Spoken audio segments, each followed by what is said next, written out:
ಈಗ ಎಲ್ಲರೂ ಕೂಡ ತಲೆ ಕೆಡಿಸಿಕೊಂಡಿದ್ದು 2024ರ ಲೋಕಸಭಾ ಚುನಾವಣೆಯನ್ನ.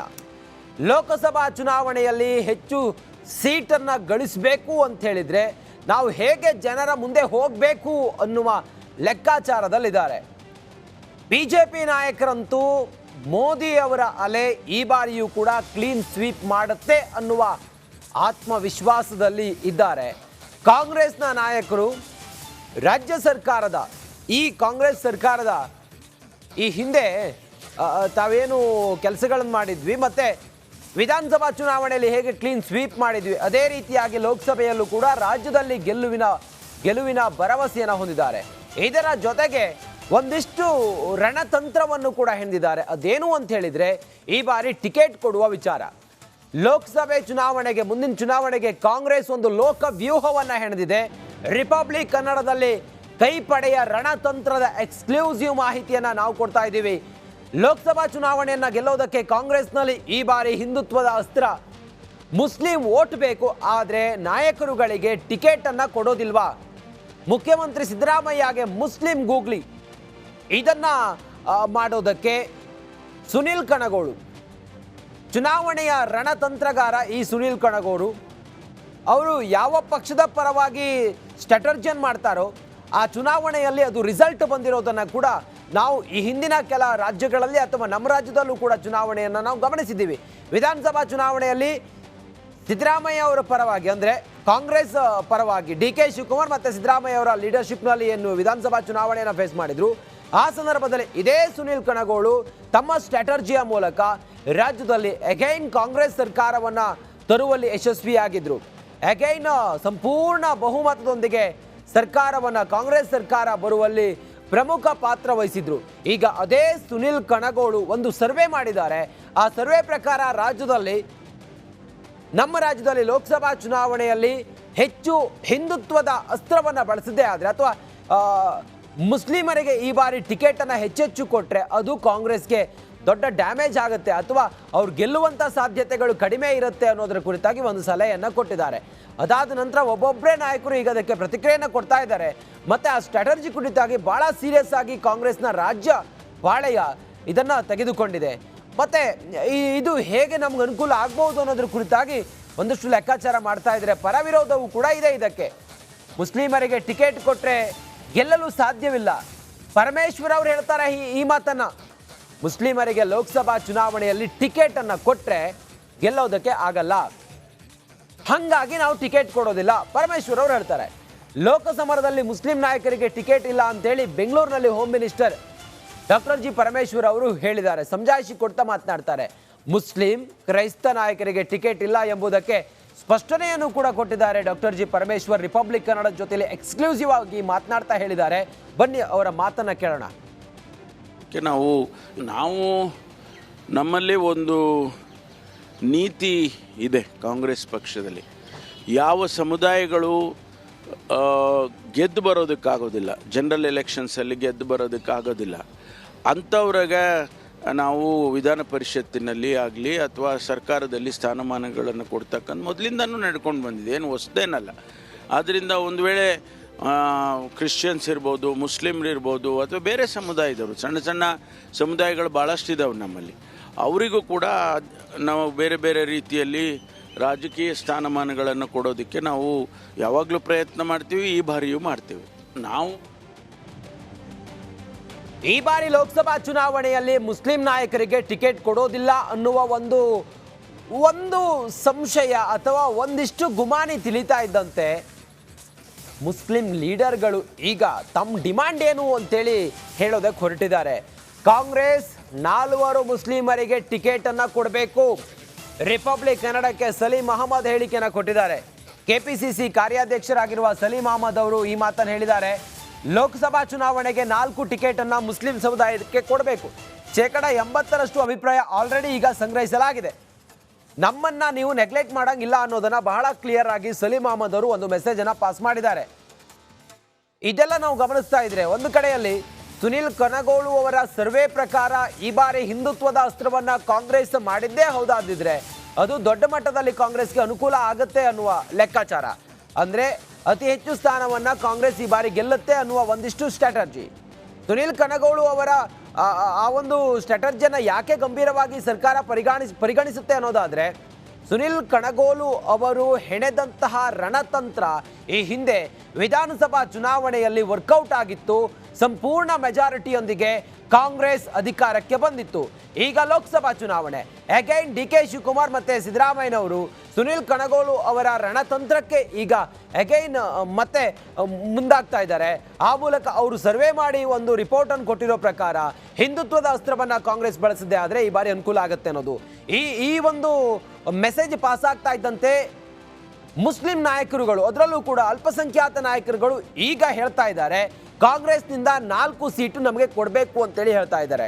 ಆ ಮೂಲಕ ಇದೆಲ್ಲವನ್ನ ಕಾಂಗ್ರೆಸ್ ಹೆಂಗೆ ಬ್ಯಾಲೆನ್ಸ್ ಮಾಡುತ್ತೆ ಅನ್ನೋದನ್ನ ಕಾದು ನೋಡಬೇಕು. ಮತ್ತೆ ಬಿಜೆಪಿಗೆ ಇದರ ಅನುಕೂಲ ಏನಾದರೂ ಲಾಭ ಆಗುತ್ತಾ ಅಥವಾ ಕಾಂಗ್ರೆಸ್ನಲ್ಲಿ ಈ ಜಟಾಪಟಿ ಬಿಜೆಪಿಗೆ ಏನಾದರೂ ಲಾಭ ಆಗುತ್ತಾ ಅನ್ನೋದನ್ನು ಕೂಡ ಕಾದು ನೋಡಬೇಕು.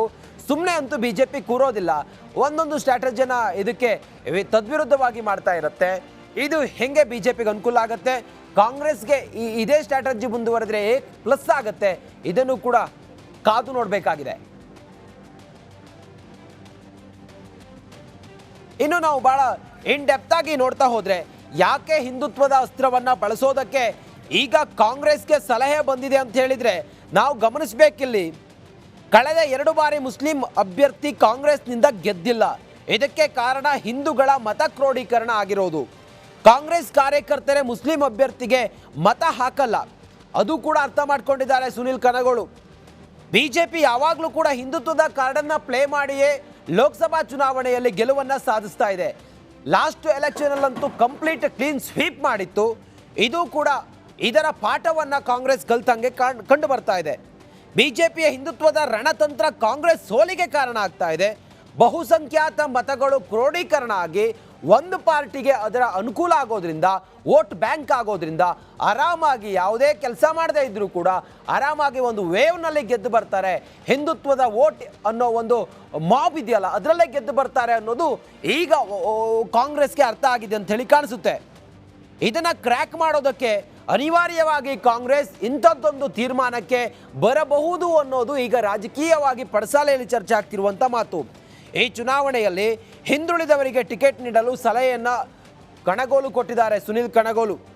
ಮುಸ್ಲಿಂ ಸಮುದಾಯಕ್ಕೆ ಬೇರೆ ಭರವಸೆಯ ಆಫರನ್ನು ಕೊಡಿ, ಅವ್ರನ್ನ ನೀವು ಕಂಪ್ಲೀಟಾಗಿ ಇಗ್ನೋರ್ ಮಾಡೋದು ಬೇಡ, ಅವ್ರಿಗೆ ಬೇರೆ ಏನಾದರೂ ಭರವಸೆ ಕೊಡಿ, ಬೇರೆ ಏನಾದರೂ ಲೀಡರ್ಶಿಪ್ ಕೊಡಿ. ಆದರೆ ಲೋಕಸಭಾ ಚುನಾವಣೆ ನೀವು ಬಹಳ ಕ್ಲಿಯರ್ ಆಗಿ ಮುಸ್ಲಿಮರಿಗೆ ಈ ಬಾರಿ ಟಿಕೆಟನ್ನು ಕೊಡೋದು ಬೇಡ ಅನ್ನುವ ಸಲಹೆ ಕೊಟ್ಟಿದ್ದಾರೆ ಸುನಿಲ್ ಕನಗೋಲು.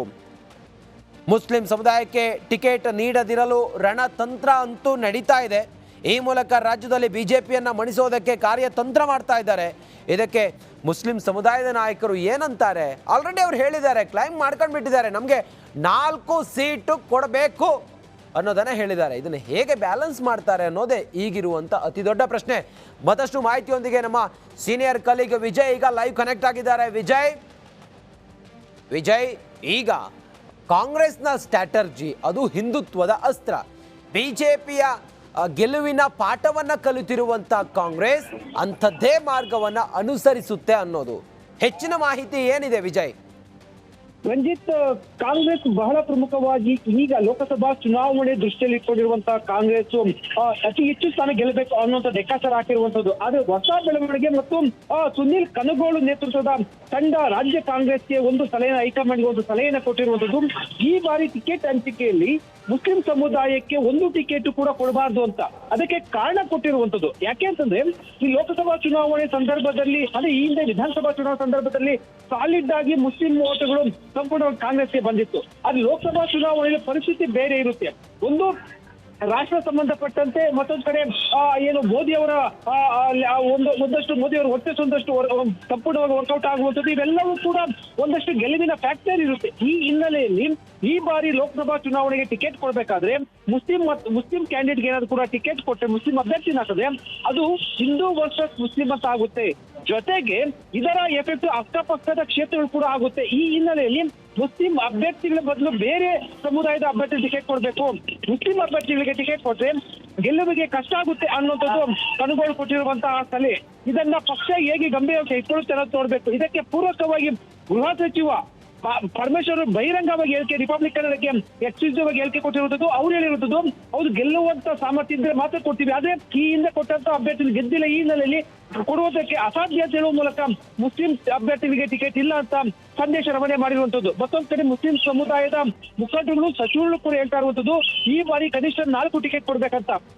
ಕಾಂಗ್ರೆಸ್ ಹೈಕಮಾಂಡ್ ಮತ್ತು ಪಕ್ಷಕ್ಕೆ ಇದೊಂದು ರೀತಿಯ ಧರ್ಮ ಸಂಕಟ ಆಗಿರುವಂತದ್ದು. ಕಾದ್ ನೋಡ್ಬೇಕು ಸುನಿಲ್ ಗಂಗೋಳು ಅವರ ಸಲಹೆಯನ್ನ ಸ್ವೀಕಾರ ಮಾಡುತ್ತಾ ಅಥವಾ ಏನಾದ್ರು ಕೂಡ ಮುಸ್ಲಿಂ ಸಮುದಾಯದ ಮುಖಂಡರಿಗೆ ಮಣೆಯನ್ನ ಹಾಕಿ ಅಭ್ಯರ್ಥಿ ಟಿಕೆಟ್ ಕೊಡ್ತಾರ ಅನ್ನೋದನ್ನ ಕಾದ್ ನೋಡ್ಬೇಕಾಗಿದೆ. ರಂಜಿತ್, ವಿಜಯ್, ಮತ್ತೊಂದು ವಿಚಾರ ಅಂತ ಹೇಳಿದ್ರೆ ಟಿಕೆಟ್ ಕೊಡದೆ ಹೋದ್ರೆ ಅವ್ರಿಗೆ ಬೇರೆ ರೀತಿ ಸ್ಥಾನಮಾನ ಕೊಡಿ ಅಂತ ಹೇಳಿಯೂ ಕೂಡ ಸುನಿಲ್ ಕಣಗೋಳು ಹೇಳಿದ್ದಾರೆ. ಈಗ ಲೋಕಸಭಾ ಚುನಾವಣಾ ಸಂದರ್ಭದಲ್ಲಿ ಒಂದಿಷ್ಟು ವೋಟ್ ಬ್ಯಾಂಕ್ ಭದ್ರವಾಗಿದೆ ಕಾಂಗ್ರೆಸ್ಗೆ, ಅದು ಮುಸ್ಲಿಂ ವೋಟ್. ಇವರೇನಾದರೂ ತಿರುಗು ಬೀಳುವಂಥ ಸಾಧ್ಯತೆಗಳೇನಾದರೂ ಇರುತ್ತಾ ಇಂಥದ್ದೊಂದು ನಿರ್ಣಯಕ್ಕೆ ಬಂದರೆ, ತೀರ್ಮಾನಕ್ಕೆ ಬಂದರೆ? ವಿಜಯ್, ಖಂಡಿತವಾಗ್ಲೂ ರಂಜಿತ್, ಒಂದೊಂದು ಬಹಳ ಸ್ಪಷ್ಟ. ಯಾಕಂದ್ರೆ ಮುಸ್ಲಿಂ ಸಮುದಾಯಕ್ಕೆ ಸಂಬಂಧಪಟ್ಟಂತೆ ಟಿಕೆಟ್ ಒಂದ್ ವೇಳೆ ಕೊಡ್ಲಿಲ್ಲ ಅಂತಂದ್ರೆ ಆ ಸಮುದಾಯದ ಮತಗಳೇನಾದ್ರು ಕೂಡ ವಿಭಜನೆ ಆಗುತ್ತದೆ. ವಿಭಜನೆ ಆಗ್ಬೇಕಂದ್ರೆ ಈಗ ಕಾಂಗ್ರೆಸ್ ಬಿಟ್ರೆ ಬಿಜೆಪಿ ಮತ್ತು ಜೆಡಿಎಸ್ಗೆ ಹಾಕೋದಿಲ್ಲ. ಆದ್ರೆ ಲೋಕಸಭಾ ಚುನಾವಣಾ ಸಂದರ್ಭದಲ್ಲಿ ಇದು ಬೇರೆ ರೀತಿಯ ಪರಿಣಾಮ ಬೀರುತ್ತಾ ಅನ್ನುವಂಥದ್ದು. ಮತ್ತು ಇದನ್ನ ಮುಸ್ಲಿಂ ಮುಖಂಡರು ಇವಾಗ ಅಭ್ಯರ್ಥಿಗೆ ಟಿಕೆಟ್ ಕೊಡ್ಲಿಲ್ಲ ಅಂದ್ರೆ ರಾಜ್ಯಸಭೆ ಮಾಡುವಂಥದ್ದು ಅಥವಾ ವಿಧಾನ ಪರಿಷತ್ಗೆ ಆಯ್ಕೆ ಮಾಡೋ ಸಂಬಂಧಪಟ್ಟಂತೆ ಒಂದು ಆಫರ್ ಕೊಡ್ಬೋದು. ಆದ್ರೆ ಇದಕ್ಕೆ ಮುಸ್ಲಿಂ ಮುಖಂಡರು ಒಪ್ತಾರ ಅನ್ನುವಂಥದ್ದು ಒಂದು ಪ್ರಶ್ನೆ. ಜೊತೆಗೆ ಬಹಳ ಪ್ರಮುಖವಾಗಿ ಈಗಾಗಲೇ ಕೂಡ ಸಿದ್ದರಾಮಯ್ಯ ಮತ್ತು ಡಿ ಕೆ ಶಿವಕುಮಾರ್ ಏನು ಇದಕ್ಕೆ ತೀರ್ಮಾನ ಮಾಡ್ತಾರೆ ಅನ್ನೋದು ಕೂಡ ಬಹಳ ಪ್ರಮುಖವಾದಂತಹ ವಿಚಾರ ಆಗಿರುವಂತದ್ದು. ಅಂದ್ರೆ ಒಂದಷ್ಟು ಅಸಮಾಧಾನ ಸಂಬಂಧಪಟ್ಟಂತೆ ಬುಗಿಲೇಳುವಂಥದ್ದು, ಅಸಮಾಧಾನ ಉಂಟಾಗುವುದು ಕೂಡ ಸಹಜ. ಆದ್ರೆ ಇದನ್ನ ಹೇಗೆ ಬಗೆಹರಿಸುತ್ತೆ ಅನ್ನೋದು ಬಹಳ ಪ್ರಮುಖವಾದಂತಹ ವಿಚಾರ.